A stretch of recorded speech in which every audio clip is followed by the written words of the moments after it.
Assalomu alaykum. Mubashshir Ahmad O'zbekistonda qo'lga olindi va hozir tergov ishlari olib borilyapti. Bu voqeaga nisbatan o'zimning fikrimni va munosabatimni aytib o'taman. 2023-yil avgust oyida Mubashshir Ahmadga nisbatan 244-modda 3-bandi bilan ayblov qo'yilgan. 2023-yil avgust oyida. O'sha vaqtda Mubashshir Ahmad Turkiyada bo'lgan. Keyinchalik O'zbekiston tarafi Mubashshir Ahmadni topshirish uchun Turkiyaga murojaat qiladi. 2023-yil dekabr oyida Mubashshir Ahmad qo'lga olinadi. Faqat bu jamoatchilikka bildirilmaydi. Shogirdlari, atrofdagi insonlari, yaqinlari tarafdan bildirilmaydi. Hattoki o'sha paytda ba'zi blogerlar qo'lga olingan, Turkiyada qo'lga olinganligi haqida ma'lumotlarni Facebookga yozgan paytda fitnachiga chiqariladi.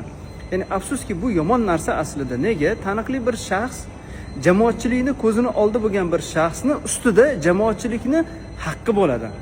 Jamoatchilikni har bir boshiga tushgan tashvishdan xabardor bo'lishi kerak bo'ladi. Bu birinchi tarafi. Ikkinchi tarafi, Turkiyada agarda biror bir inson gumonlanib qo'lga olinadigan bo'lsa, 72 soat davomida undan ko'rsatma olinadi. Agar gumonlanib olingan aybi isbotlanmasa qo'yib yuboriladi agar turk vatandoshi bo'lsa. Agar xorijlik bo'lsa, masalan O'zbekistonlik bo'lsa, deportatsiya bo'limiga o'tkaziladi. Deportatsiya bo'limida bo'lsa, 1 oy ham qoladi, 6 oy ham qoladi, 1 yil ham qoladi. Agarda taniqli shaxs uchun shov-shuv qilinadigan bo'lsa, 1 oy, 6 oy, 1 yilga cho'zilmaydi. 1-2 kun ichida deportatsiya bo'limidan qo'yib yuboriladi. Bunaqangi holat kechikildi va 11 kun o'tganidan keyin, o'sha 2023-yil dekabr oyida qo'lga olingandan keyin 11 kun o'tganidan keyin jamoatchilikka bildirildi. U vaqtda endi ancha kech bo'lgan edi, lekin hechdan ko'ra kech bo'lib turib ommalashtirildi va Mubashshir Ahmad ozodlikka chiqdi. Bundan 2 oy avval Mubashshir Ahmadning ustida bo'lgan jinoyat moddasi bilan bog'liq shov-shuvlar ovozi bo'lib ketib qoldi. Chunki qidiruvlar doskasi bo'ladi-yu, o'sha yerda rasmlar turgan rasmi shov-shuv bo'lib ketib qoldi. Facebookga ijtimoiy tarmoqlarga qo'yilgan paytda men Mubashshir Ahmadga aloqaga chiqdim. Shu joyda bir narsani ta'kidlab o'tay. Mubashshir Ahmad bir taniqli inson sifatida, mana bir ijtimoiy tarmoqda faol bir inson sifatida o'zaro tanishmiz xolos. Tanishchilikdan nariga o'tmaydi bizning munosabatimiz. U kishi meni ba'zi fikrlarim yoqlamaydi. Mana u kishining ba'zi usullarini yoki ba'zi yo'nalishlarini yoqlamasligim ham mumkin. Lekin muhimi u kishining faoliyati, u kishining musulmon ekanligi, men u kishini hurmat qilishimga yetarli. Ya'ni bu ta'kidlab aytayotgan sababi u kishini shogird emasman, yaqin emasman, qarindosh emasman, izdosh emasman. Bir xolis bir inson sifatida hozir bu ma'lumotni ham yetkazishga harakat qilaman. O'sha payt aytgan edim. Domla, siz hozir bunaqangi vaziyatda o'zingizni mazlum ekanligingizni bildirishingiz kerak. Chunki siz bir diniy voissiz, sizning faoliyatingiz shu. Chunki masalan bugungi kunda O'zbekistonda mashinani yuvish bilan, mashinani yasatish bilan shug'ullanadigan insonlar o'zini faoliyatini rivojlantirish uchun, odamlarga foydali bo'lishi nima qilyapti? Mashina bilan bog'liq videolar qilib, odamlarga tarqatyapti. Qo'shiqchi qo'shiqni aytadi, klip ishlaydi va ommaga tarqatadi, xalqqa tarqatadi. Qurilish bilan shug'ullanayotgan, santexnik ishlari bilan shug'ullanadigan, quvurlarni o'tkazish bilan shug'ullanadigan inson hamma o'zini faoliyatdan kelib chiqqan holatda fikrlarini, ma'lumotlarini yetkazadi va shu orqali ijtimoiy tarmoqda odamlarga foydali bo'lishga harakat qilyapti. Shu usulda foydalanyapti. Mubashshir Ahmad o'zi otalari ham diniy faoliyat bilan shug'ullangan. Ham o'zlari Shayx Muhammad Sa'd Muhammad Yusufov shogirdi. Mubashshir Ahmad 20 yil davomida Mahatda dars bergan. Siz O'zbekistonda u yoki bu har qanaqangi masjidga borsiz, masjidning imomi albatta Mubashshir Ahmadni shogirdi hisoblanadi. Eng kamida birga faoliyat yuritgan. Chunki Mubashshir Ahmad musulmonlar idorasidan faoliyat yuritgan. Ya'ni faoliyati, hayoti diniy faoliyatda, diniy masala bilan ertalab uyg'onganidan kechqurun yotgungacha bo'lgan, qo'lida diniy kitob tushmaydigan bir inson sifatida men taniyman, bilaman bu insonni. Ya'ni o'zi shunaqangi bir inson. Endi bu inson faoliyati shundan iborat bo'lgandan keyin, masalan, boya aytganimdek, mashinani yuvish bilan shug'ullanadigan inson hech qachon borib turib, men mashina haqidagi video qo'ysam bo'ladimi deb turib avtosanoatga borib murojaat qilmaydi-ku. Lekin bu kishi har bitta post qo'yishlari, har bitta Telegramdagi maqola yozishlari uchun diniy qo'mitadan ruxsat olishlari kerak ekan va bu aytdimki, domla bu o'zi konstitutsiyaga zid. Xalqaro konvensiyaga ham zid, inson huquqlariga zid bu narsa. Ya'ni men nima qilay? Har kuni o'zi faoliyatim din, Shu eshikning tagida o'tirib, "Men sizlarga ruxsat beringlar, men buni yozsam bo'ladimi?" deb o'tirishim kerakmi deb turib bir munosabat bildirganingiz yaxshi emasmi? Mazlumligingizni bildirganingiz yaxshi emasmi desam, Mubashshir Ahmad aytgan gaplari shu. Men davlatga qarshi keskin gapirmayman. Men murosa tarafdoriman. Men unaqa cho'rt kesa olmayman dedi. Yo, bu yerda cho'rt kesish emas, keskin gapirish emas, o'zingizni mazlum ekanligingizni ifodalab qo'yishingizda foyda bor desam, bu narsani qila olmayman dedilar. Endi bu holatda kimdir yaxshi ish bo'lmabdi yoki u yoki bu gap aytishi mumkin. Bu yerda men asosiy narsa aytmoqchi bo'lganim, bu tanlov Mubashshir Ahmadning tanlovi, bu hayot Mubashshir Ahmadning hayoti. Masalan, 2023-yilda referendum bo'ldi. Referendumga nisbatan Mubashshir Ahmad targ'ibot qildilar. Referendumga qatnashaylik, bu musulmonlar uchun foydali bo'ladi deb. Vaholanki referendum bo'lishi, ya'ni bu yangi konstitutsiya tasdiqlanishi natijasidan keyin prezidentlik muddati uzaytirilgandan keyin yana saylov bo'ldi. Bu saylovda yana Shavkat Mirziyoyevni qo'llab chiqdilar. Domla, nimaga bu ishni qilgansiz desam, mani tanlovim shu bo'ldi. Birov sizni majburladimi, birov sizni zo'rladimi desam, yo'q, mani tanlovim shu bo'ldi. To'g'ri, iltimos qilganlar bo'ldi, lekin men ham shuni tarafdori bo'lganim uchun men shu fikrga bu tanlovni qildim dedilar. Ya'ni har bir insonni vijdon erkinligi bo'yicha bir qaror qilishga, bir tanlov qilishga huquqi bo'lgani uchun men bu tanlovlarni, bu qarorlarni hurmat bilan qarayman. Shu o'rinda bir narsa aytay. O'zbekistondagi hamma masjidlarning imomlari dedim-ku, deyarli hamma masjidning imomlari Mubashshir Ahmadning shogirdi, eng kamida birga faoliyat yuritgan va hattoki taniqli bo'lib turgan, bugungi kunda videolar qilib eng taniqli bo'lgan O'zbekistondagi imomlar bor-ku, yoki diniy voizlar bor-ku, ular ham Mubashshir Ahmadning shogirdi. Ya'ni shunchalik diniy faoliyat bilan shug'ullangan, shunchalik shogirdlar yetishtirgan insonga nisbatan va bo'lib ham hamisha hukumatni yoqlab va ularni qo'llagan insonga nisbatan ham bunaqangi munosabatda bo'lishi, bu faqatgina davlatni, hukumatni zararga ishlaydi. O'zi bitta xato qilindi. 8-may kuni Turkiyada qo'lga olingan, 10-may kuni O'zbekistonga jo'natilgan. O'zbekistonga jo'natilgan paytda O'zbekiston hukumati Ichki ishlar vazirligi yoki DXX darrov chiqib murojaat bildirish kerak, munosabatini bildirish kerak edi. Mana keldi, bu bizning qo'limizda, biz xalqda biroz taskinlik bo'ladi. 24 soat o'tgandan keyin Ichki ishlar vazirligi munosabat bildirdi. To ungacha ancha-muncha odamni O'zbekiston davlatiga nisbatan fikr o'zgarib ketdi. Hukumatga nisbatan qarg'ish qolib ketdi. Bu orada ba'zilar Turkiyani hukumatini qarg'adi.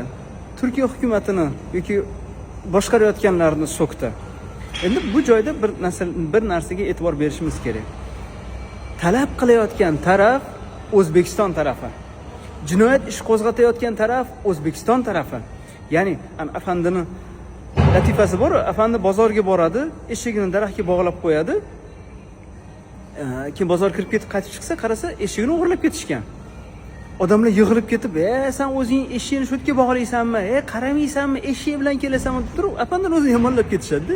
O'sha payt afandi aytadi, "O'g'irda ham ayb bormi?" deydi. Ya'ni Turkiyani so'kayotganlarga nisbatan aytaman-da, O'zbekiston tarafining ham aybi bormi? Yo'q, O'zbekiston tarafining aybi yo'q. Sen davlatni yomonlama. O'zingni alamingni davlatdan olmagan, bu Mubashshir Ahmadni vosita qilmagan deydiganlar bo'lsa, tamom, xo'p, kelishdik. Agar siz aytgandek, bunaqangi vaziyatda hukumatning aybi yo'q bo'lsa, demak Mubashshir Ahmad aybdor. Yo'q, Mubashshir Ahmad aybi yo'q. U begunoh mazlum bo'lyaptilar desangiz, unda bu taraf aybdor. Jinoyat ishini qo'zg'atgan bu taraf hisoblanadi. Ya'ni afandini boshqa bir hikoyasi bor. Afandi 2 kilo go'sht oladi, uyga olib keladi, xotin deydi, kechki paytga zo'r ovqat qilib qo'ygan deydi. Xotin uni yeb qo'yadi, kechki payt qarasa ovqati yo'q. Qani? Xotin go'sht qani desa, go'shtni mushu yeb ketdi deydi. Mushuni olib keladi, taroziga qo'yadi afandi, qarasa 2 kilo. Bu mushu bo'lsa 2 kilo go'sht qani? Agar bu go'sht bo'lsa, mushu qani deydi. Xuddi shunaqa, yo'q u taraf aybdor bo'lish kerak, yo'q bu taraf aybdor bo'lish kerak. O'shaning uchun bunaqangi vaziyatda o'zi aslida professional ishlash kerak bo'lgan taraf hukumat edi. Keldi, shunaqa masala bor edi, shunaqa ayblov qo'zg'atilgan edi. Buni ustida surishtiruv olib boramiz va qisqa muddatda jamoatchilikka bildiramiz deyish majburiyati edi. Chunki Ichki ishlar vazirligi ham, matbuot kotibi ham xalqni pulidan, sizni pulingizdan maosh oladi.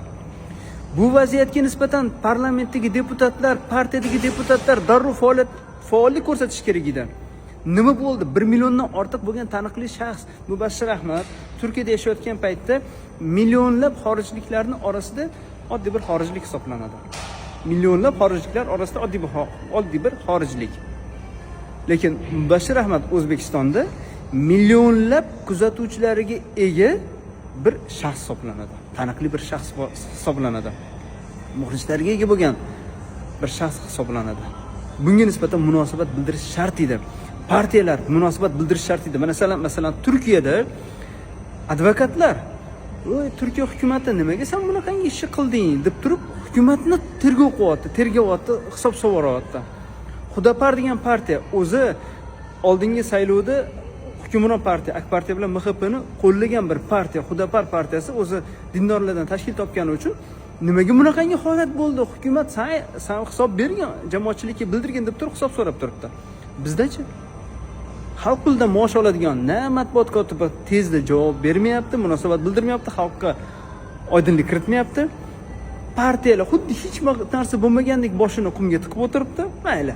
Ular ham mayli, hamma o'zining dardida, tashvishida deydigan bo'lsak, bir musulmon, bir dindosh boshiga tashvish tushgan paytda ularning shogirdlari bo'lgan minglab imomlar nimaga hozir jim turibdi? Musulmonlar idorasi nodavlat, notijorat tashkiloti hisoblanadi. Nodavlat, notijorat hisoblanadi. Musulmonlarning pulidan faoliyat yuritadigan, musulmonlarning saylovi bilan saylanadigan muftiy, imomlar faoliyat yuritadi. Ular bir tarafdan ustozini hurmati uchun, bir tarafdan jamoatni, musulmonlarni va eng kamida o'zini kelajagi uchun hozirgi paytda jim turmasligi kerak. Chunki Gitler davrida bir rohib qamalgan. O'zini qamalish bilan bog'liq shu gapni aytgan. Martin Niemöller degan. Gitler paytida narsistlar kommunistlarni olib ketdi. Men kommunist emasman deb jim o'tirdim. Keyin yahudiylarni olib borib qamashdi. Men yahudiy emasman deb xotirjam o'tirdim, jim o'tirdim. Keyin turli xil jamoat a'zolari, ishchilar jamoatlarining a'zolarini olib ketishdi. Men u jamoatlarga a'zo emasman deb xotirjam o'tirdim. Keyin navbat menga keldi, meni olib ketishdi, lekin menga ham boshqalar jim o'tirdi. Yoki boshqa rivoyat bor-ku, bir arslon boradi, sizlarni oranglardagi sariq buzoq bor ekan, o'sha sariq buzoqqa beringlar, men sizlarga tegmayman deydi-yu. Lekin bitta hammasini yeb chiqadi. Hozir agarda kim jim turadigan bo'lsa, ertaga sizlarga ham navbat keladi. Men bir musulmon inson sifatida qo'limdan kela oladiganini, maksimum qila oladiganimni hozir mana video orqali bildiryapman. Meni qila oladiganim shu. Har kim meni qo'limdan nima keladi, men nima qila olaman deb turib munosabatda bo'lish kerak. Bu har kimning zimmasidagi vazifa. Falonchini mas'uliyati, pistonchini mas'uliyati emas. Har kimning zimmasida bo'lgan mas'uliyat va agarda hozir sigirni shamol uchirsa, echkini osmonda ko'r degan ibora bor, maqol bor. Agarda minglab O'zbekistondagi imomlarning ustoziga bunaqangi munosabat qilinayotgan bo'lsa, millionlab muxlislari bor bo'lgan bir diniy vozga bunaqangi ish qilinayotgan bo'lsa, qolganlar yaxshilab do'ppini qo'yib, achchiq ko'k choy ichib, bundoq xo'plab tak deb nima qilsa bo'larkan deyish kerak.